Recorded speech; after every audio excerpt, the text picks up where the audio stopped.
Hi Srini, thanks for helping my project. Could you say a little bit about yourself? Oh, okay. Hi, Nathan. Very nice to talk to you after a very long time. My name is Srini. I'm based in Toronto, Canada, and Toronto is a very, very beautiful place. I'm actually, what should I say? I've been in Canada for a long time. I am a chartered accountant, a CPA by profession. I work for, a big multi-dollar, organization, and that's about it. In the sense that we live here in Canada with a wife and two kids. Maybe that's I think as cryptic as I can go to. So have you always lived in Canada?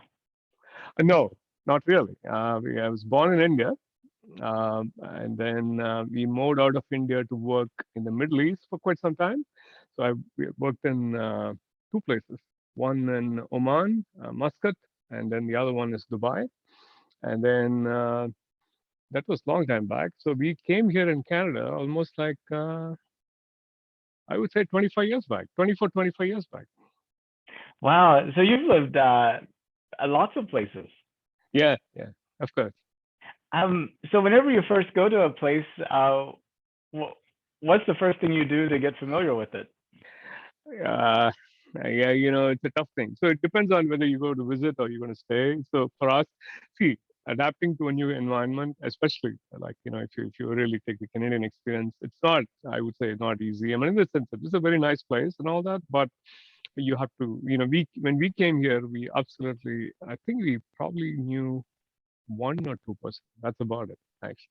So when we came in, we I think roomed with or went to that guy's house and we stayed for one night or something. Then we moved to a hotel. Then we started apartment hunting. Then over a period of time, what should I say? My wife got a job. She got a job pretty fast, and then I had to wait for some time to get a job, and then all that happened, and then it took some time for us to settle down. It took, Canadian winter is not, as you know, it's not easy. And so, I know uh, compared to India and the Middle East, yeah, Canada exactly, is like exactly, opposite. exactly. Exactly the opposite. And so, but then, then we got involved with the community and we got to know people and over a period of time. And I think, it's all a matter of, it takes time. I think the priority for us was to get settled in terms of jobs and whatever we need to do. That I think once that got settled, I think that life became much more easier. Actually, And accounting, what made you get into accounting? Do you remember? I very much remember. I'll tell you why I made went into accounting. I had really no choice. So I was a math student, by the way. I graduated in math. And I was supposed to go to, really get into a good, to engineering course or, come to something else. But unfortunately, I really didn't land up anywhere on, my selection. So I think the easiest choice I had at that point of time was one of the easiest choices was, okay, I do my CA in India, which is the chartered accountancy, and that had no prerequisites for joining and all that. So I went and joined.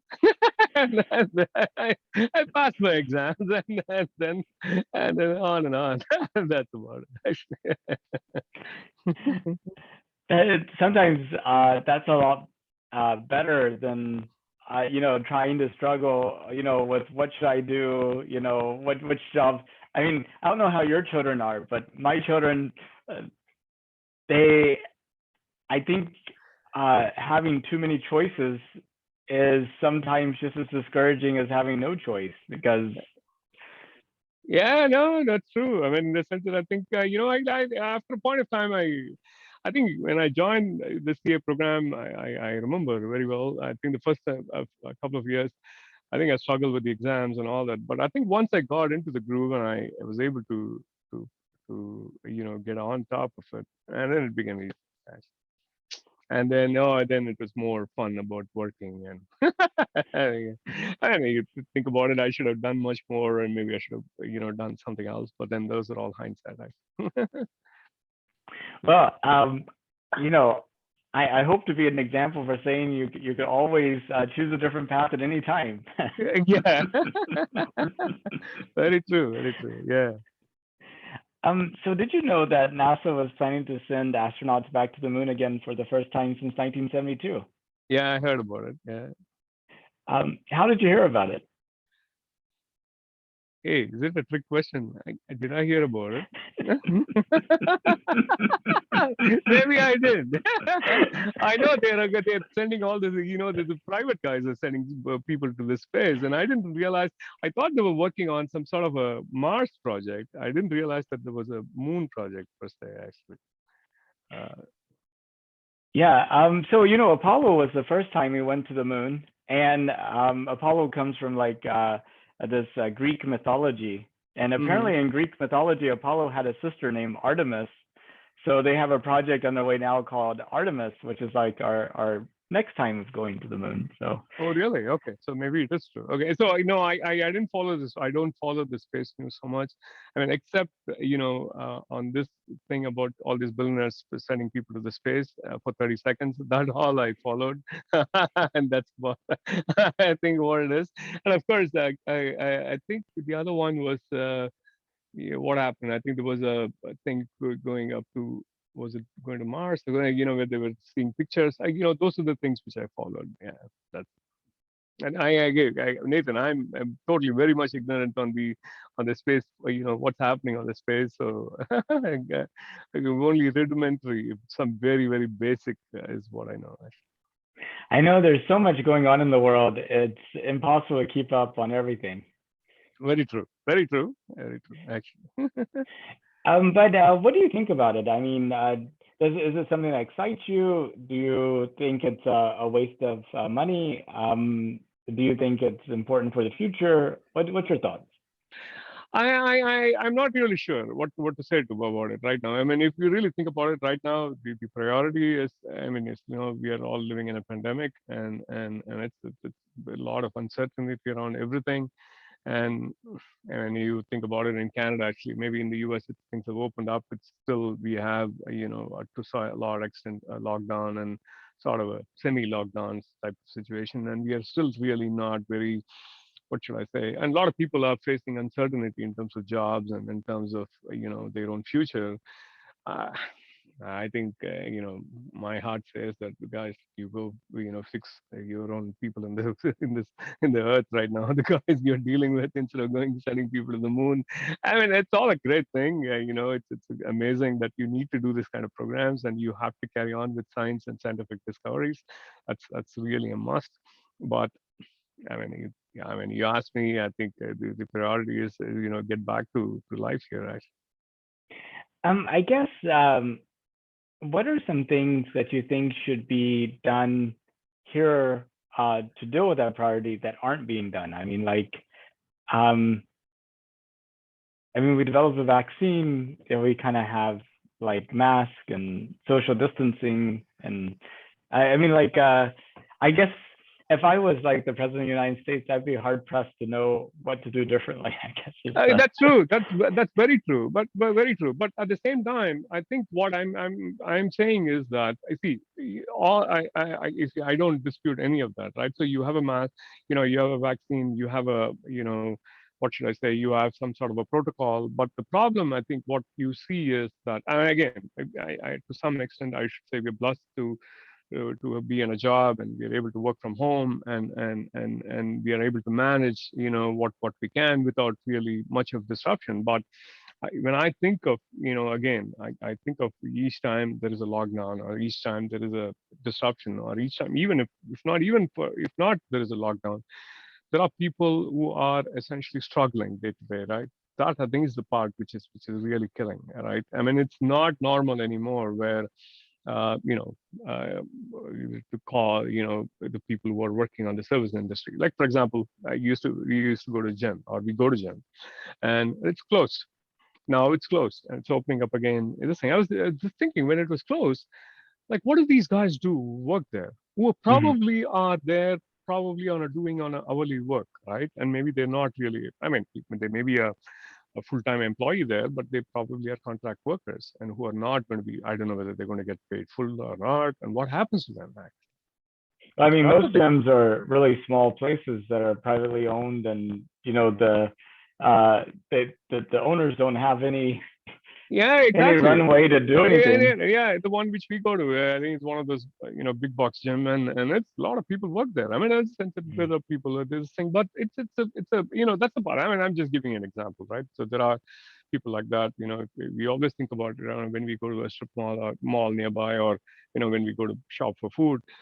That's the first thing you notice. I mean, in the sense that there's no dining. There's the guys have to do takeout, and these guys struggle. That's I think is what is more worrisome. And I'm not sure if there is a with almost like what, like you said, 2 3 years down the line right now, with the vaccine there, and there's still so much of uncertainty. That's the part which is heartbreaking, actually. Yeah, yeah. I mean, it just seems like it. I mean, I think in December people were like thinking, we're like at the end, and then we had this Omicron thing just pop Yeah, out of yeah, yeah, nowhere, yeah. and now people are just like, I mean, here in Texas, we we've taken a completely different approach I to know the. you guys are in a different world altogether. Yeah, I don't know. I watched the football game last weekend. I mean, the great football game. I mean, games actually great, absolutely great NFL games, and you see the stadium full of people wearing no mask, and I don't know what the requirement is to get into a stadium, but 60, 70,000 people, literally with no mask around and having a good time. That's one approach, right? And on the other hand, I'm really thinking about it. Oh, the first question we were thinking was, if the gym opens, do we go or not? What do we do? So, right? That's the other thing. It's a very it's not easy. I mean, in the sense that that's I think is where the uncertainty comes from.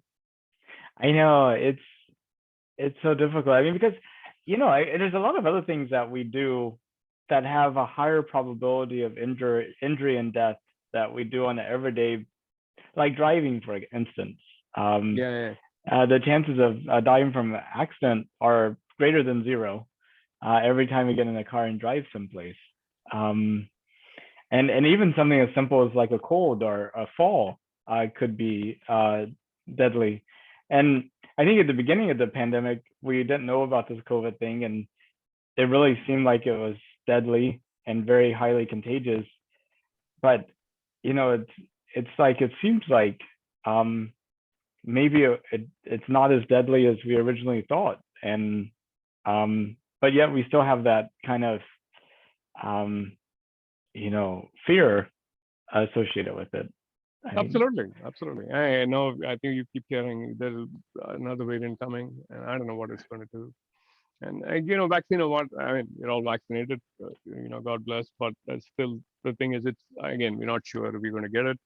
How secure we can be, and that will be there for quite some time, I guess. I really hope things could get back to normal, whatever they are actually at a point of time.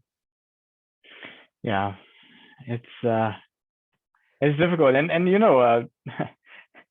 then you got the whole Ukraine thing going on, but that's a whole Yeah, different yeah, yeah, story. yeah, yeah. Exactly, exactly. Not to mention the stock market. True, true, um, true. uh, well, I guess whenever you think about the long-term future of humanity, what does that look like to you? Like 100 years, 500 years, 1,000 years from now, what do you see? I think we'll be okay. I mean, in the sense, see, again, I had two thoughts around it actually, right? I have, one possibility, which may be a good possibility, is that we are probably going to, discover life outside, and we are probably going to expand out from here. But on the other hand, I can really think about the planet here and the kind of hardship what we have. I mean, I'm just saying, when I say hardship, it changes what we have. Maybe that's a better word. In terms of climate, or in terms of the way we live, and in terms of how we live, all that probably are going to change dramatically. I mean, if you really think about it, within the last 2 3 years of pandemic, you have seen so much changes, right?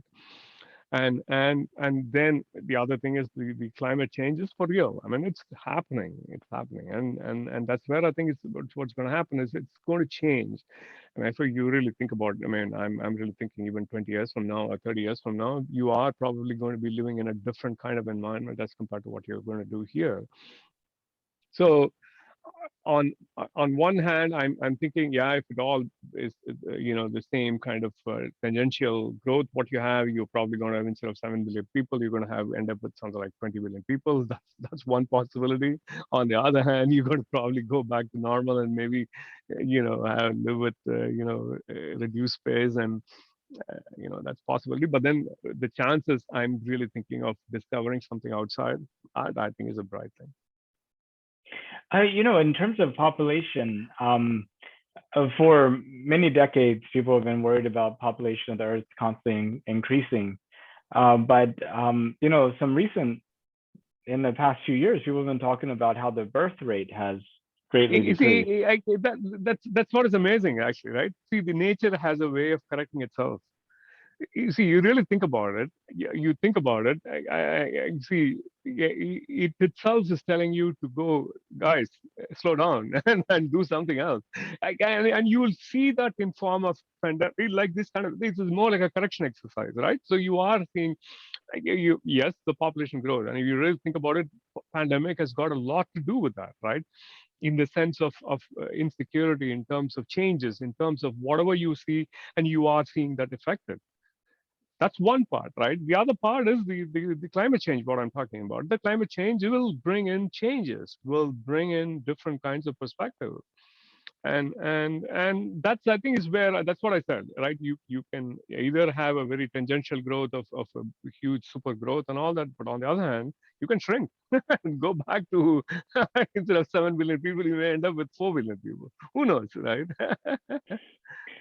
Yeah, but also, the demographics of those people. If you may have one working age person supporting 99 retirees. Yeah, that's possible. That's a very good possibility, actually. Yeah. So if it was safe and affordable, would you take a trip to space? I have to think about it. Yeah, I would, actually. But you see, let me back up. If it is more like this 30-second trip, what these guys are doing, going up and down, I don't know about it. For all you need to go through in terms of getting yourself, I don't know, whatever, acclimatized, whatever you need to do, train to get there, and then it just goes and you come back within what, 30 seconds, and, and I don't think it's worth it. I would say I would think about it. It's more like, I would say, right, we always dream of, my wife and I, we keep dreaming of going and living in different places. Just go there and live, right? For 6 months, take an Airbnb and go live. No, though we have not done it, we dream about it. If that's a possibility, yes, I'll do that. I'll go live in I don't know where, moon or something, and maybe live for an Airbnb in moon for 6 months. Oh, that'd be awesome. Yeah, a moon Airbnb. That would be Yeah. fantastic. Yeah. What are some activities you would want to do on the moon? Again, depends on what is allowable. I would love to go explore and love to go walk around and love to go figure out as to what this thing like the Martian, whether the guy's doing farming. No, I don't know what he does. That's, I think, what I want to find out, actually. Well, Srini, I really appreciate your time. I know we covered a lot of ground, but did you have anything that you want to talk about or any questions you had for me? Oh, no, good luck. I know that you're doing it this on a daily basis. Good luck with your this one, and hopefully you become successful with this, and you keep interviewing more and more people every day, and you become successful in what you're doing, actually. Well, thank you so much. I hadn't missed a day yet, so it's been it's been tough, but Yeah. okay. Well, you have a good night then. I really All right appreciate then. it. Take care. Yeah, take care then. Bye Bye. bye. Bye.